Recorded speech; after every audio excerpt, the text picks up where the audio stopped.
자, 만성피로증후군이라고 그래요. 만성피로증후군.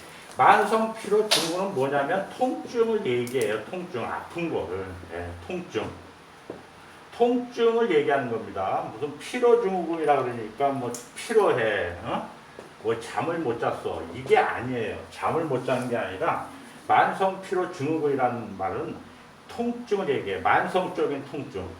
만성적 통증을 얘기합니다. 예를 들면 뭐 두통, 뭐 변비통, 요통, 뭐 근육통, 예. 뭐 이런 거예요. 이런 거. 이게 하루 이틀 되는 게 아니라 계속 반복하는 거예요. 예, 이게 이제 어쩌다 한번 아파가지고 예, 이렇게 쉬었는데 뭐 낫다 그러면 이제 오케이. 예, 그런데 이게 계속적으로 막 석 달 이상 예, 이 정도 되면 완전히 만성입니다. 석 달 이상 되면은 이거를 만성 피로 증후군이라고 그래요. 그럼 이 기전, 이 메커니즘을 보게 되면 이 기전이 어떻게 생겼냐 이거야. 왜 이렇게 만성 피로가 생겼냐 이거야. 그거는 체내에 젖산, 예, 다시 해서 활성산소가 많아서 그렇다 이런 얘기예요. 예? 이렇게 몸이 이렇게 들어오는 게 만약에 100이다. 예, 그러면 이제 나가는 것도 100이어야 돼. 그러면 문제가 없어요.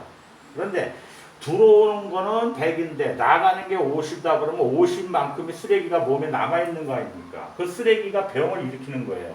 이걸 활성산소라고 합니다. 활성산소. 자, 아파트에 아파트가 이렇게 있어요. 근데 여기 일주일에 한 번씩 쓰레기를 쳐가. 네. 쓰레기를 쳐가는데 무슨 저기 무슨 회사에서 지금 데모가 일어나가지고 쓰레기를 안 쳐간다고 봅시다. 2, 3주. 그러면 쓰레기가 엄청 쌓이겠지, 그치? 그러니까 여기서 뭐 쥐새끼가 생기고 그냥 바퀴벌레 생기고 이러는 거예요. 네. 그래서 아주 그 환경이 굉장히 오염이 됩니다. 그거하고 똑같이 얘가 들어온 만큼 나가면 문제가 없어요. 등산 갔다 왔는데 다리가 아파. 그 얘기는 활성산소가 젖산이 채 빠져나가지 못한 거예요. 예, 근육을 너무 과다하게 짤막하게 많이 써가지고. 그래서 다리가 아픈 겁니다.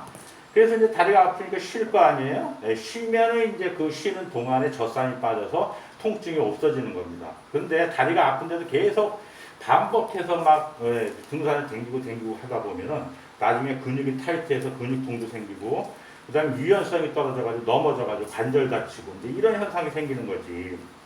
자, 그렇게 해서 이걸 바람수를 해야 돼요. 일을 10시간 했다. 일을 10시간 했다. 그럼 뭐 쉬는 것도 사실은 있잖아요. 쉬는 것도 10시간 해주면 아무 문제가 없다 이런 얘기야. 예를 들어 이것도 너무 많이 쉬는 거지만 최소한 그래도 일을 하면 어느 정도 쉬어줘서 바란스를 맞춰야 되는데 그게 안 된다 이거지. 자, 그런데 여기에 숨은 그림자가 있어요. 바로 얘가 횡격막입니다. 횡격막. 횡격막이 올라갔다 내려갔다 유기적으로 잘한다는 얘기는 들어오는 거와 나가는 거의 배분은 잘한다는 뜻이에요.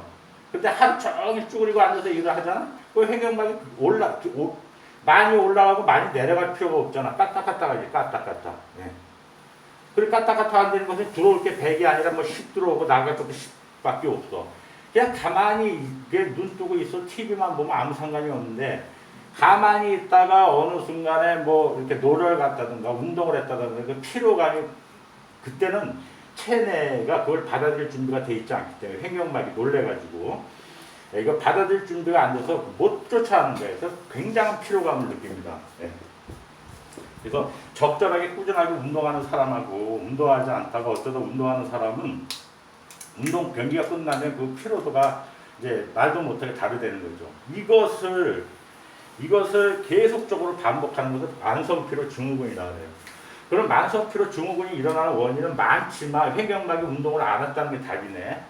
그 횡격막을 어떻게 운동을 시킵니까? 막 가슴을 열어서 막 흔들어요? 아니면 그냥 공기를 갖다 그냥 빨대로 해가지고 막 집어넣고 막 뽑아내? 이런 게 아니잖아, 그쵸? 여기는 운동이 바탕이 돼야 돼, 기본적으로. 그러니까 만성 피로를 없애려는 이거는 운동을 통해서 횡격막을 조절해서 그래서 산소 공급과 활성산소를 이렇게 순환을 시켜야지만 그래야지만 이 만성피로 증후군을 할 수 있다 이런 얘기입니다. 자, 그 운동을 하려면 사지를 쓰고 어쩌고 저쩌고 말이 많아요, 그렇죠? 그러나 사지를 쓰고 뭐 하려면 뭐야 에너지가 있어야 되잖아. 에너지를 받아들이고 내뿜는 게 있어야 되지. 자동차도 보세요, 이렇게 자동차도 이렇게 보면은 여기 저 가스를 갖다가 집어넣잖아요. 가스를 집어넣으면 여기 뒤로는 맨이 나오잖아. 여기 닫아보면 차 폭발합니다. 그거하고 똑같은 거지. 그 휘발유를 넣은 만큼 뒤에서 매연이 나오는 거예요, 이게. 이렇게 돼야 되는 거예요. 들어온 만큼 나가야 되는데, 그걸 조절하는 게 누굽니까? 횡격막이에요. 실제로 얘가 횡격막이 그런 일을 하고 있는데, 얘에 대해서 아무도 모르고, 뭐, 허벅다리 근육, 튼튼하게 되고, 이렇게 이제 얘기를 한다, 이런 얘기입니다. 그러니까, 걷는 운동이라든가 이런 적절한 운동을 통해서 횡격막 운동을 꾸준하게 하게 되면 만성피로 증후군을 고칠 수 있어요. 근데 만약에 횡격막을 다쳤어. 예를 들어서 너무 오랫동안 쉬어가지고 휴식을 취해서 횡격막 기능이 손상됐다든가 아니면 저기 뭡니까 딱꼭질 딱꼭질 같은 걸로 인해 가지고 횡격막 손상이 일어날 수 있다는 겁니다. 그렇게 되면 자기도 모르게 만성피로 증후군이 와요. 만사가 귀찮아. 이렇게 운동을 안 해서 체력이 약해져 가지고 어디 갔다 오면 힘들고 그러는 건데 이러다 보면 집에서 혼자 있고 혼자 있다 보면 우울해지고 해서 이제 디프레스까지 생겨. 그래가지고 병원 가면 우울증 약 먹어요. 지금 우울증 약 먹는 상황입니까 이게 지금? 운동을 안 해가지고 그런 건데 우울증 약을 먹는다 이런 얘기예요. 치료받으래요.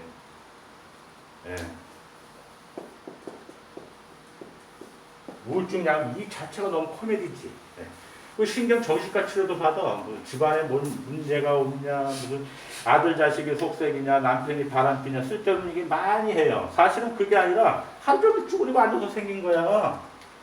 횡격막이 운동을 하는 가지고 어쩌다 한번 운동하면 횡격막이 지치는 거예요. 그러니까 그 피로감이 갔다 오면 뻗으니까 그 다음에는 어떻게 돼? 가고 싶겠어? 안 가고 싶겠어? 안 가게 되면서 계속적으로 해요. 그 집에 혼자 있으면 또 전기값 아깝잖아. 그치? 불 끄고 있어. 그럼 또 이렇게 멜라토닌이 나와요. 멜라토닌이라고 아시지?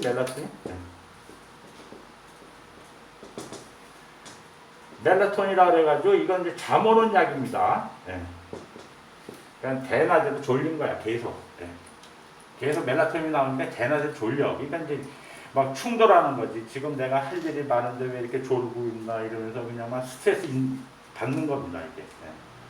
그러니까 불 켜고 있으면 전기세 아깝고, 불 끄고 있으면 멜라토닌이라고 하는 호르몬이 나와서 쉴 때도 없이 졸게 만들고, 병든 닭처럼. 막 이러니까 이게 그냥 막 정신하고 이게 마음이 맞질 않아가지고, 크레이지가 되는 거예요. 그러니까 이게 우울증 약만 먹어, 이제 뭐도 먹어. 수면제도 먹어요, 수면제. 이게 지금 우울증 약하고 수면제하고 지금 이 횡격막하고 이런 역학 구조로 연결돼 있다 이런 얘기입니다.